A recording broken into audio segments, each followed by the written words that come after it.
안녕하십니까 성도 여러분. 지난 한 주간 잘 지내셨습니까? 사랑합니다. 축복합니다. 오늘 우리가 함께 은혜 받을 말씀은 누가복음 14장 15절로 24절 말씀입니다. 제가 말씀을 봉독하겠습니다. 함께 먹는 사람 중에 하나가 이 말을 듣고 이르되 무릇 하나님의 나라에서 떡을 먹는 자는 복되도다 하니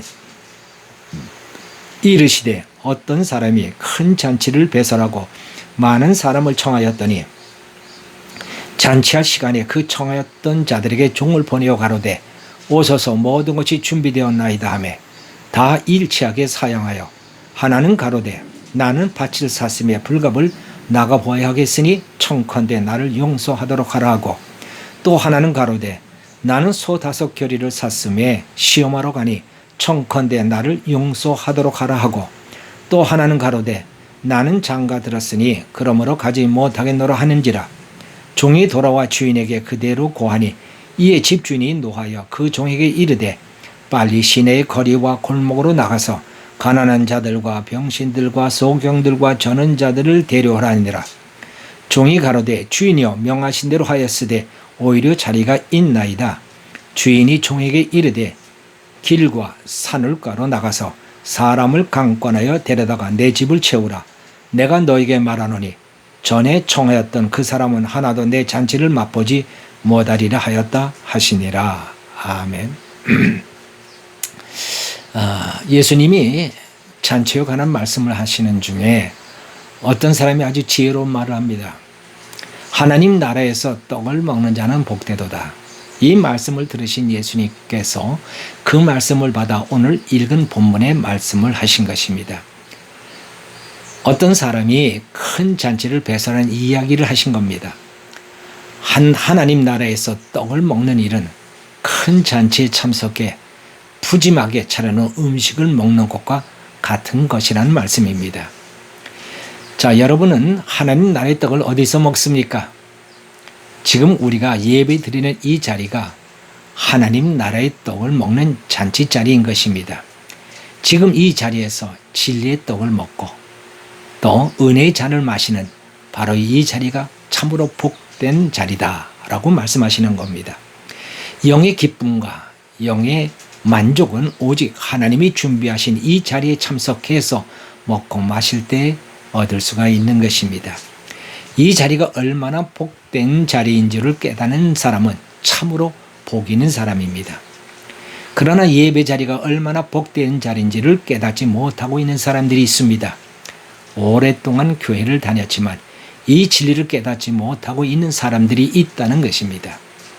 예배의 귀중함을, 예배의 복됨을 깨닫지 못하면 우리는 하나님이 준비하신 복을 누릴 수가 없습니다. 받을 수가 없습니다. 17절 말씀을 보세요. 잔치에 모든 것이 준비되었다고 말씀하지 않습니까? 예배 잔치에 모든 복이 있다는 것을 믿는 자는 그 복을 얻을 수가 있습니다. 또 믿는 자는 누릴 수 있습니다. 예배가 얼마나 중요한지 아무리 강조해도 부족함이 없습니다. 강남 성모병원 외과 이명덕 교수는 예배 대표 기도 때는 항상 울먹인다고 합니다. 안 그러려고 애쓰지만 잘 안 된다고 합니다. 왜 안 되냐고 물었더니 하나님께 받은 은혜들이 한꺼번에 기억으로 몰려오니 울먹이지 않을 수가 없다는 것입니다. 그가 어릴 때부터 하나님을 믿었지만 정말 하나님이 복 주시는 하나님을 깨달은 것은 나이 50이 다 되어서라고 했습니다. 그는 의대를 졸업하고 미국에 유학을 다녀와서 교수가 되었습니다. 자기가 잘나서 성공했다고 생각했습니다. 경쟁적으로 열심히 연구하고 수술하고 강의 잘하고 환자 잘 돌보면 모든 것이 끝까지 잘 나갈 줄 알았습니다.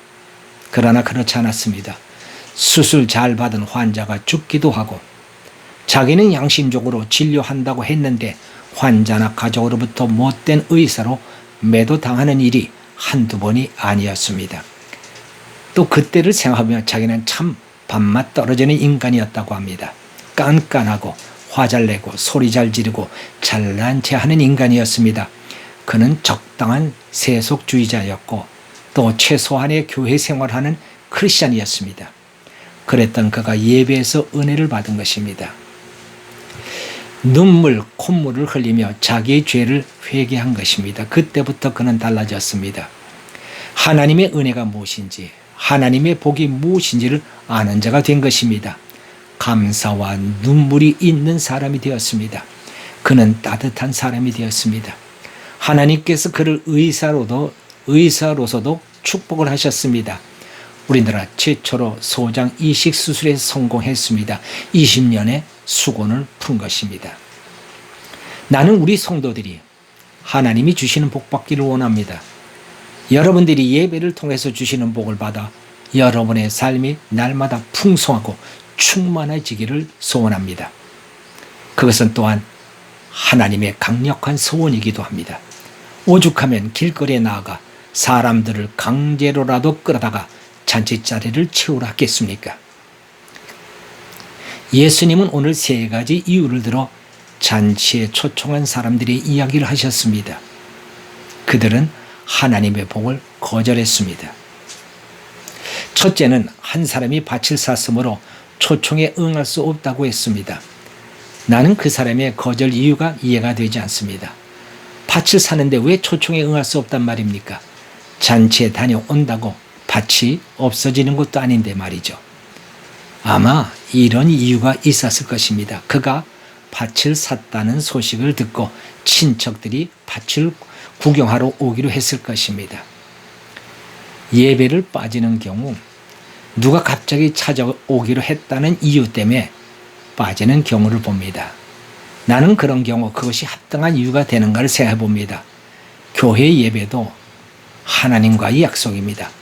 그런데 사람이 찾아온다고 하나님의 선약을 파괴해도 됩니까? 언젠가 어느 집사님이 지방에 가는 관계로 주일날 참석 못할 거라고 했습니다. 그런데 그 집사님이 주일 예배에 참석한 것입니다. 알고 봤더니 새벽에 첫 비행기 타고 올라온 것입니다. 그리고는 예배에 참석했습니다. 나는 얼마나 기뻤는지, 종이 이렇게 기뻐했는데 하나님께서는 얼마나 기뻐하셨는가. 하나님이 어찌 그에게 복을 주시지 않겠습니까? 둘째로 소 5개를 샀음에 시험하러 가야겠기에 초청을 거절한 것입니다. 5결이면 5쌍의 소를 운전하는 것입니다. 연습 많이 해야 합니다. 지금 이 사람은 할 일이 태산 같은 사람입니다. 연습을 충분히 해서 일에 차질이 없어야 합니다. 이 일 때문에 예배에 참석할 수 없다는 사람들이 있습니다. 그러나 생각을 바꿔야 합니다. 정말 일이 잘 되기 위해서라면 예배에 꼭 참석해야 합니다. 교회에 이런 사람이 있었습니다. 그 사람은 영업용 택시 운전기사였습니다. 주일날이라고 쉴 수가 없습니다. 그러나 그 사람은 예배에 참석하는 것을 포기하지 않았습니다. 그는 택시를 몰고 가다가도 예배 시간이 가까우면 교회 가까이 오는 손님을 태우고 왔습니다. 또 물론 손님이 없으면 빈 택시를 몰고 교회를 찾아왔습니다. 그 후 하나님이 그를 얼마나 축복하셨는지 말로 다 할 수 없습니다. 어느 날 갑자기 하나님이 그에게 포크레인 사업을 주시다니 나중에는 토건 회사를 주셨습니다. 하루에 몇만 원 만지던 사람이 몇십억을 만지는 사람이 됐습니다. 자기 노력으로 얼마나 해낼 수 있다고 생각합니까? 자기 힘으로 얼마나 성공할 수 있다고 믿습니까? 물론 남보다 더 열심히 일하면 열심히 일한 만큼 실적을 올릴 수는 있습니다. 그러나 하나님이 주시는 것은 하나 더하기 하나가 아니라 하나 더하기 알파입니다. 이 알파는 무한대입니다. 여러분이 정말 하나님의 복을 받으려면 하나님의 잔치에 참석해서 하나님이 주신 떡을 먹어야 합니다. 오늘 말씀을 흘려버리면 안 됩니다. 말씀을 먹고 피와 살이 되어야 합니다. 그래야 복이 됩니다. 말씀과 은혜가 내 것이 되어 살아가는 자가 복된 자인 것입니다. 셋째로 장가 들었으므로 못 가겠다는 사람이 있습니다. 신혼 재미 때문에 못 가겠다는 것이죠. 이 사람은 참 어리석은 사람입니다.